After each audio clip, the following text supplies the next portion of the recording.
This is a really good time to start or jump back into the original Factions multiplayer mode for The Last of Us. The lobbies are reinvigorated and kinda poppin' right now, probably because of the TV show, so matches have a decent balance of brand new players in there. So I'm going to give you some tips to get you started, so that you can stand a chance starting fresh in 2023. And before we begin, hit subscribe for me if you're new here.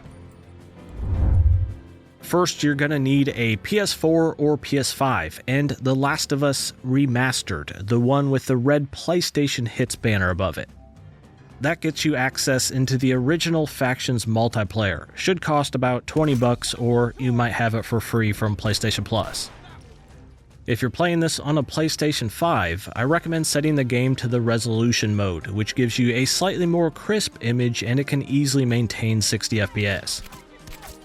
Now for a solid starter build that will work really well for you, put on the 9mm pistol, it's fast and easy to shoot, and the semi-auto rifle, but put a silencer on it to keep your shots off of the minimap. That takes 3 body shots to take someone down, or 1 headshot, 1 body shot. Then put on the covert training skill and bump it up to its 2nd rank. This will very importantly keep you invisible through walls from players using the listen mode, if you're crouched moving that is, which you should be most of the time if you're new. This skill will also give you 1 free shiv every time you spawn, which lets you assassinate enemies in the back, or you can insta-kill them from any direction if you blast them directly with a smoke bomb. Then you're going to put on the sharpshooter skill and bump it up to rank 3. That'll reduce damage wobble by 65%, which will increase the chances of you coming out on top during one-on-one trade-offs, since your aim won't be as severely penalized when you take damage. This skill will also give you 25 health back when you land headshots, which is pretty easy to do with the accuracy of the semi-auto rifle. Towards the start of a match, don't waste your currency on buying ammo for your guns. Instead, focus on saving up to be able to upgrade your primary gun as soon as possible. That will improve most all of the gun's stats, increasing your time to kill, and even gives you slightly more ammo when you spawn. If you're really in the need for ammo before this, aim for the lootable toolboxes scattered all around the map, or stick to your teammates to get free stuff off the corpses of anyone they kill. Later into the match, you can then either grab the body armor from the shop, or upgrade your gun one more time to max, or you can start buying ammo if you really need it.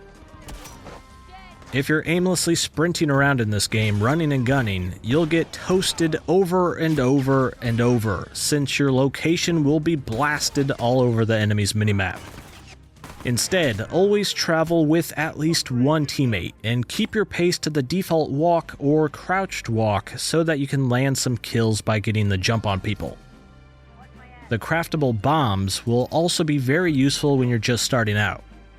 If you throw these without aiming, you can leave them on the ground as little proximity bombs.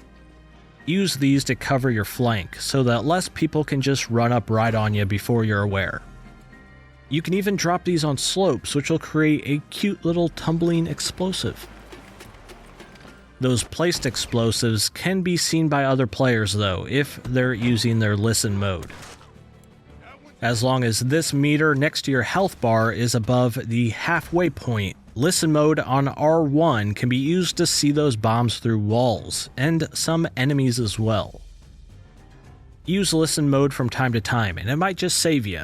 Like here, I spotted this guy trying to sneak up behind me before I could even actually see him. So to wrap all that up, the basics are, stick by your teammate, don't lone wolf yet, because they can pick you back up if you're downed, and that negates the opposing team accumulating points. Only sprint if you really need to. Go slow, check your corners, and use listen mode when you can. And focus on upgrading your gun ASAP before anything else, and you'll see that you start winning a lot more 1v1s. Now, before I close this out, let me know your thoughts on the original Factions mode, and also let me know the #1 feature that you want to see in the sequel that's coming out soonish. Thanks for checking this out today. I'm Alex, and I'll see you next time.